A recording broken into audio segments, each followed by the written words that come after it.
Hari ini kita akan masuk kepada firman Tuhan yang berjudul Terjadilah mujizat sesuai dengan imanmu. Coba kita lihat ayatnya, Matius 9 ayat 29. Lalu Yesus menjamah mata mereka sambil berkata, jadilah kepadamu menurut imanmu. Haleluya. Bukan dikatakan terjadilah mujizat sesuai dengan kebutuhanmu. Tidak.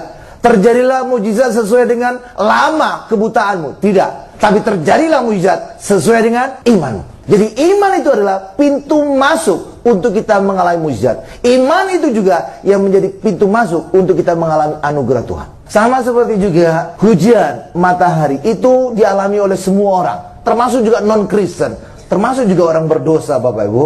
Karena apa? Karena itu adalah semua anugerah. Dan bukan karena layak atau tidaknya orang, bukan karena apa yang dia telah kerjakan. Tidak, Bapak Ibu. Tidak. Semua itu dicurahkan Tuhan. Tapi semua orang bisa mengalaminya kalau mereka mau menerimanya, mau membuka diri. Sama seperti juga matahari bersinar siang hari. Tapi kalau saudara ada di dalam kamar, saudara nggak mengalami sinar matahari. Benar, Bapak Ibu? Benar kan? Saudara bisa mengalaminya kalau keluar, saudara lihat, oh ada sinar matahari. Hal yang sama juga bagi kita, Bapak Ibu. Dalam kisah Injil juga, pada saat itu ada keramaian orang. Situ Yesus dikerubungi oleh banyak orang, Bapak Ibu. Ya, tetapi hanya satu orang yang mengalami mujizat. Dan itulah wanita pendarahan 12 tahun. Kenapa dia mengalami mujizat Tuhan? Karena dia punya iman. Sehingga apa yang menjadi mujizat yang dimiliki Yesus, dia bisa alami. Tetapi orang lain, walaupun mereka banyak menyentuh Yesus, mereka tidak mengalami mujizat. Seperti wanita tadi. Kenapa? Tidak ada iman di hati mereka. Sehingga tidak ada pintu masuk mujizat Tuhan dalam diri mereka. Haleluya, Bapak Ibu. Coba kita lihat ayatnya. Matius 9, ayat 21. Karena katanya dalam hati, asal ku jamah saja jubahnya, aku akan sembuh. Dan kalau saudara baca ayat ini, Bapak Ibu, hanya wanita ini saja satu-satunya ngomong ini. Ada orang lain? Tidak. Padahal pada saat itu banyak orang. Setelah ayat ini, saudara akan bisa tahu bahwa kemudian Yesus sadar ada kuasa yang keluar dalam dirinya. Lalu Yesus berkata, siapa yang menjamah aku? Lalu Petrus menjawab dengan polosnya, Tuhan, kenapa engkau tanya siapa yang menjamah aku? Lihat begitu banyak orang menjamah engkau. Jadi walaupun banyak yang menjamah Yesus, tidak ada yang mengalami mujizat kecuali satu ini. Kenapa dia mengalami mujizat? Karena dia punya iman. Dan itulah pintu masuk untuk mujizat Tuhan dia alami. Hal yang sama juga bagi kita, Bapak Ibu. Sama seperti perjamuan kudus ini. Perjamuan kudus ini ada kuasa mujizat Tuhan, Bapak Ibu. Saudara nanti terima semuanya, tapi tidak semua saudara mengalami mujizatnya. Kenapa? Karena ada yang punya iman, ada tidak. Ada sekedar rutinitas, ada sungguh-sungguh. Benar, Bapak Ibu? Benar kan? Ini kan ada kuasa mujizat Tuhan kan? Itu benar-benarnya kan? Tapi tidak semua kita mengalami mujizat. Benar? Tergantung apa? Iman kita. Mari, sama seperti juga wanita pendarahan tadi. Jika kita menjamah tubuh Yesus, bukan hanya menjamah, kita terima, kita makan tubuh dan darah Yesus. Hari ini, mari kita terima dengan iman. Maka sebagaimana juga wanita pendarahan tadi, seketika itu juga dia disembuhkan. Hal yang sama juga kita alami. Kita disembuhkan, kita diberkati. Pemulihan kemenangan kita alami saat ini juga. Berikan kemuliaan luar biasa bagi Tuhan Yesus, Bapak Ibu. Jadi iman itu seperti jendela, sama seperti terang matahari masuk melalui jendela ke kamar kita. Jendela itu tidak membuat sinar matahari itu semakin terang atau semakin redup. Tidak. Jendela itu hanya memberikan jalan agar sinar matahari itu bisa masuk ke kamar saudara, ke rumah saudara. Hal yang sama juga bagi kita. Iman kita tidak membuat mujizat itu lebih besar, tidak membuat mujizat itu timbul atau anugerah itu timbul, tapi iman kita membuka pintu apakah lebar atau tidak untuk kita mengalami kelimpahan anugerah Tuhan, kelimpahan mujizat Tuhan atau tidak. Nah, ada satu hal juga yang menarik, bahwa anugerah itu selalu berkaitan dengan istirahat. Dan itu pertama kali di dalam kitab Kejadian dikatakan bahwa Nuh beroleh anugerah dari Tuhan. Ternyata di situ ada suatu makna bahwa Nuh itu berasal dari kata nuak, itu dalam bahasa Yunani, Bapak Ibu, yang berarti adalah istirahat. Ketika saudara istirahat, disitulah mujizat anugerah saudara alami. Kenapa ketika kita istirahat mujizat terjadi, Bapak Ibu?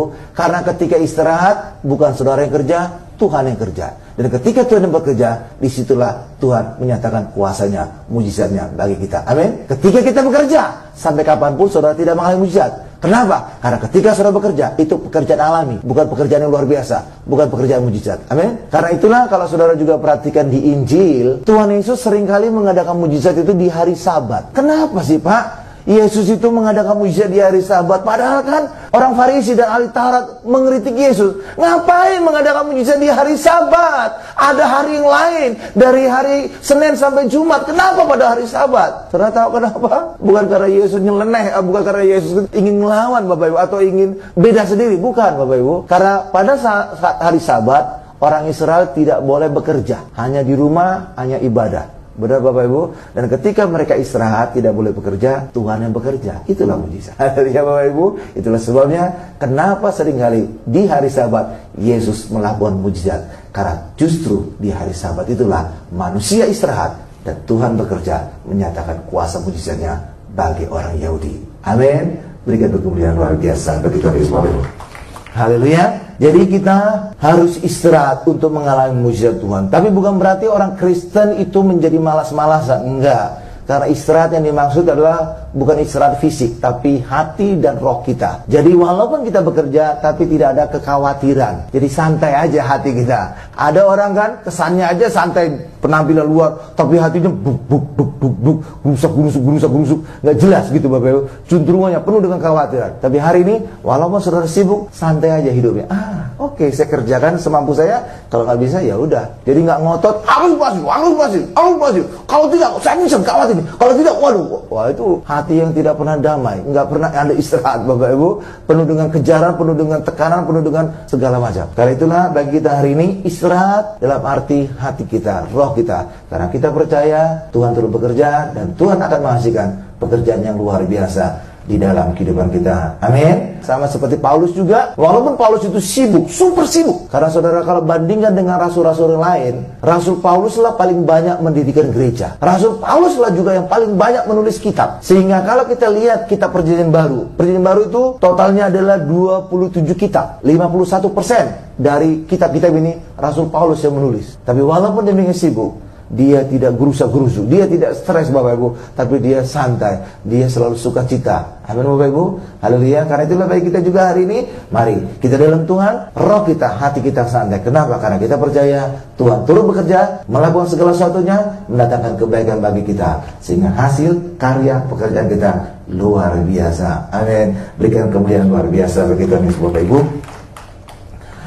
Kita masuk pada bagian kedua. Di sini ada satu kisah Ayub. Saudara tahu dia orang kaya, tetapi pada suatu hari semuanya lenyap. Terjadi kebakaran, anaknya mati, dibunuh dan segala macam. Dan akhirnya dia juga menderita penyakit korengan. Nah, banyak orang berpikir bahwa ini Ayub menderita demikian lama. Tetapi tidak, nyatanya karena berdasarkan penelitian banyak sarjana, ternyata Ayub hanya menderita 9 bulan. Dan ini juga, dia mengalami semua penderitaan ini Bapak Ibu. Kita tahu kisahnya bahwa Tuhan mengangkat pagar di dalam dirinya. Tetapi juga dalam ucapannya, Ayub juga sudah mengatakannya bahwa dia tidak punya istirahat, hatinya tidak nyaman, raganya tidak nyaman. Coba kita baca dulu ayatnya. Ayub 3 ayat 25 sampai 26. Karena yang kutakutkan, itulah yang menimpa aku. Dan yang kucemaskan, itulah yang mendatangi aku. Aku tidak mendapatkan ketenangan dan ketentraman. Aku tidak mendapatkan istirahat, tetapi kegelisahanlah yang timbul. Di sini ada ayat 26 itu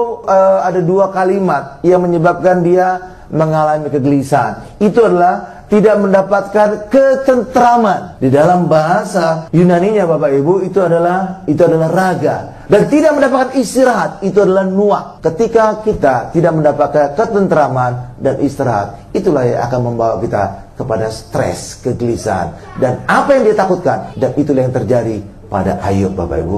Hal yang sama juga bagi kita Bapak Ibu. Mari jiwa kita ini tenang, istirahat. Bahkan juga kalau kita periksa waktu-waktu yang lampau, bagaimana kita bisa bertengkar hebat dengan istri kita, dengan suami kita. Sebenarnya kadang-kadang kalau kita lihat tilik masalahnya, hal sepele sebenarnya menjadi penyebabnya. Kenapa hal sepele bisa menjadi pertengkaran hebat? Karena hati kita gelisah, hati kita tidak istirahat. Hari ini mari istirahatkan hati kita. Karena kita percaya kita istirahat di dalam Tuhan, maka segalanya akan berjalan lancar. Maka semuanya akan bisa berlangsung dengan baik. Dan ketika kita istirahat, kita izinkan Tuhan bekerja. Ketika kita izinkan Tuhan bekerja, disitulah mujizat, disitulah perkara dahsyat kita alami. Amin. Itulah sebabnya Tuhan meminta kita istirahat, memberikan letih lesu kita, beban kita. Kita lihat Matius 11 ayat 8. Marilah kepadaku semua yang letih lesu dan beban berat, aku akan memberikan kelegaan kepadamu. Kalau dalam Alkitab bahasa Inggrisnya dikatakan, aku akan memberikan istirahat kepadamu. Kenapa kita bisa istirahat? Karena beban kita, letih lesu kita telah berikan kepada Yesus. Amin Bapak Ibu. Tapi ketika saudara ngerjakan sendiri, tanggung sendiri, maka saudara akan selalu mengalami keletihan. Karena beban ini saudara kerjakan sendiri. Amin Bapak Ibu. Haleluya. Tapi ketika kita izinkan Tuhan mengerjakannya, maka kita akan istirahat. Mana yang saudara pilih? Saudara istirahat, Tuhan bekerja, atau Tuhan istirahat, saudara bekerja? Saya yakin saudara memilih saudara istirahat, Tuhan bekerja. Dan Tuhan tidak pernah gagal. Maka ketika kita istirahat, kemenangan terus kita lalui dalam kehidupan. Amin. Haleluya.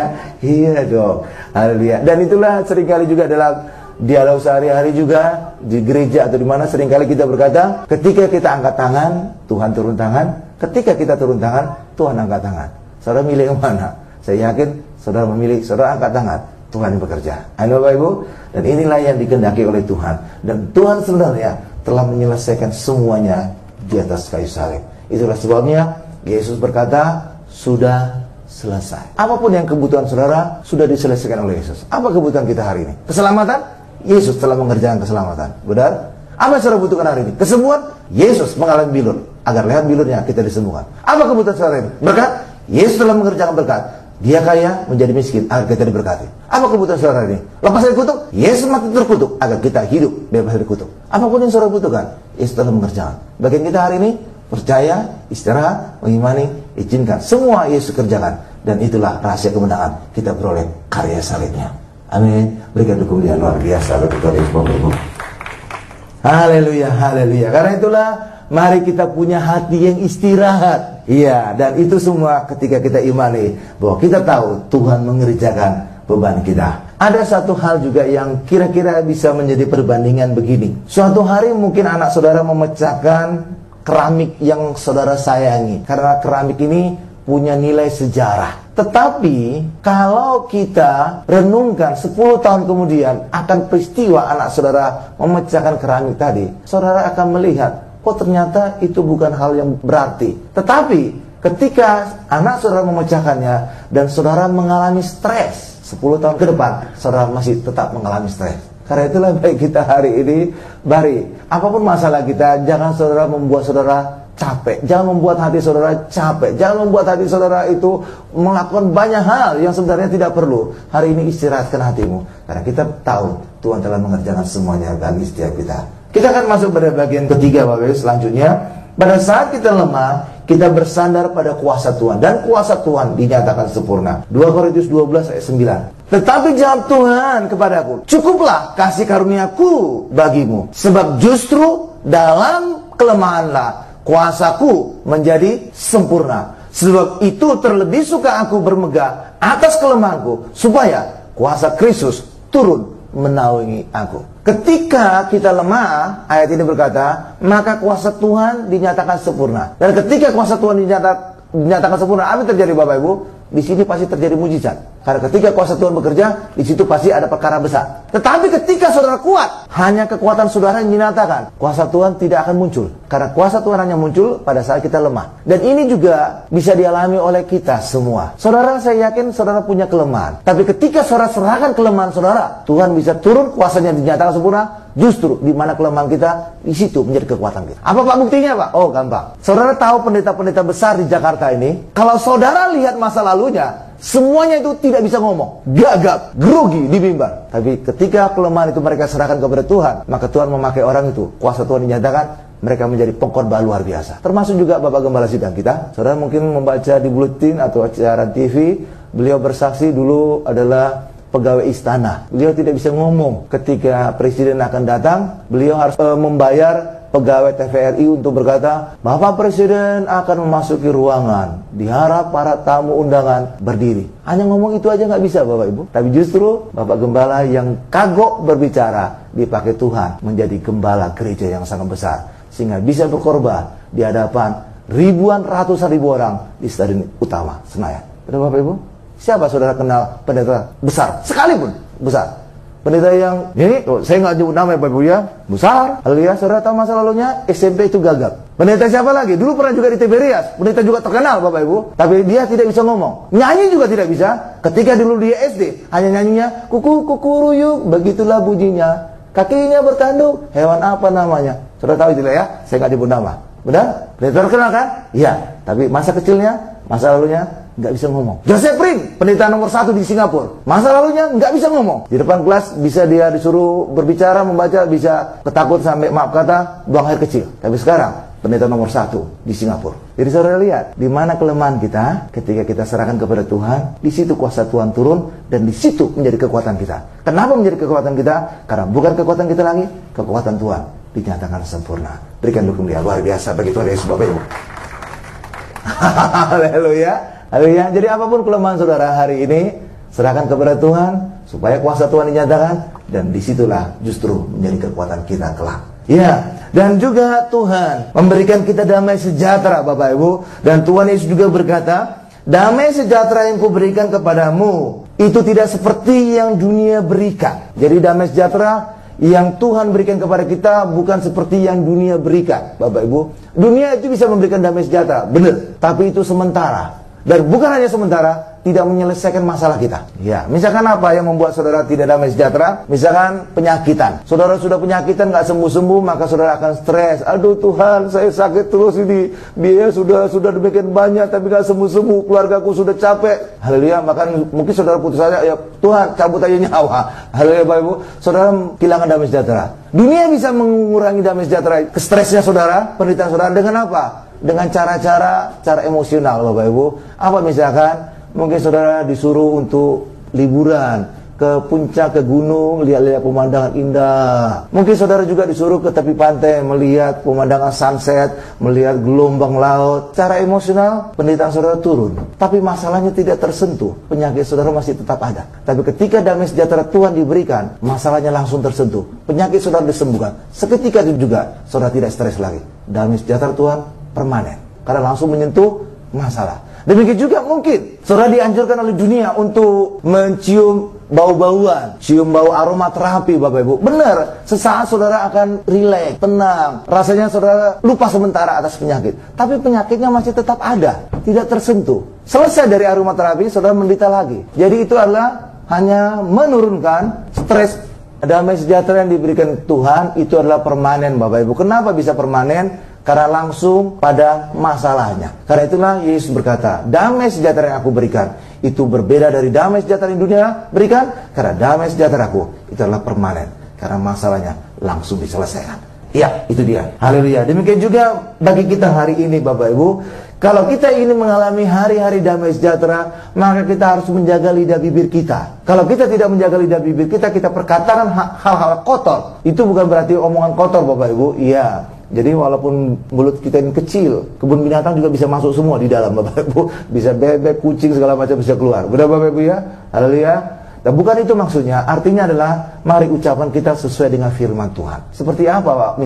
Misalkan seperti gini. Bangsa Israel dijanjikan Tuhan bahwa mereka akan masuk tanah Kanaan, tanah yang penuh dengan susu dan madu. Tapi kemudian Allah menyuruh Musa untuk mengutus 12 pengintai. Dan apa yang terjadi? Dari 12 pengintai, 10 orang tidak memperkatakan tanah Kanaan sesuai dengan apa yang Tuhan janjikan. Mereka berkata, wah, tanah Kanaan itu luar biasa. Tanah Kanaan itu benar, hebat banget, penuh dengan susu madu. Tapi di situ juga ada raksasa, banyak giant-giant. Dan apa terjadi Bapak Ibu? Mereka berkata, kami itu seperti belalang, kita bisa mati. Dan inilah namanya ucapan kotor. Mereka tidak sejalan dengan ucapan firman Tuhan. Allah berkata, kamu akan masuk tanah Kanaan, akan mengalahkan semuanya, menikmati, memiliki semuanya. Dan 10 orang pengintai tidak berkata sesuai dengan firman Tuhan. Akibatnya apa? Mereka mati di padang gurun. Orang Israel harus mengitari pada gurun 40 tahun. Bukan hanya itu, setiap orang yang lahir di Mesir semuanya mati di padang gurun. Tidak boleh masuk tanah Kanaan kecuali 2 orang, Yosua dan Kaleb.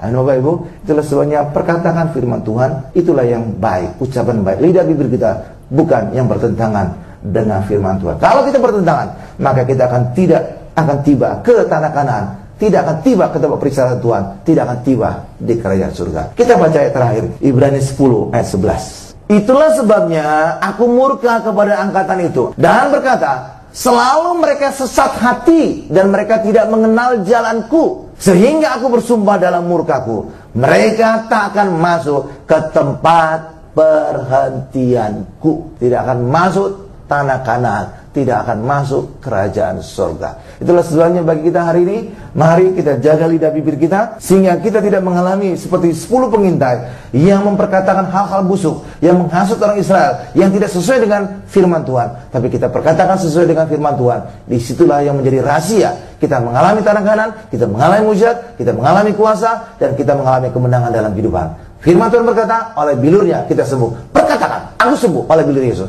Maka kita benar-benar sembuh. Jangan perkatakan, masa sih? Kok saya sudah terus berjalan kurus nggak sembuh-sembuh? Malah makin parah nih Pak. Haleluya Bapak Ibu. Haleluya. Perkatakan sesuai dengan firman Tuhan.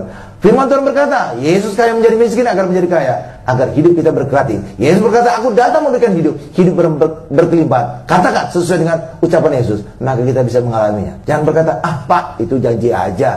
Nyatanya saya bukan kelimpahan Pak, ngepas malah, kurang lagi. Hari ini mari perkatakan sesuai dengan firman Tuhan. Itulah perkataan yang memberikan kita hidup berkemenangan, sehingga kita bisa mengalami tanah kanan, tempat perhentian yang memberikan kita kemenangan demi kemenangan dalam kehidupan. Amin. Berikan kemuliaan paling dahsyat, luar biasa, paling lama bagi Tuhan Yesus. Kita tundukkan kepala kita.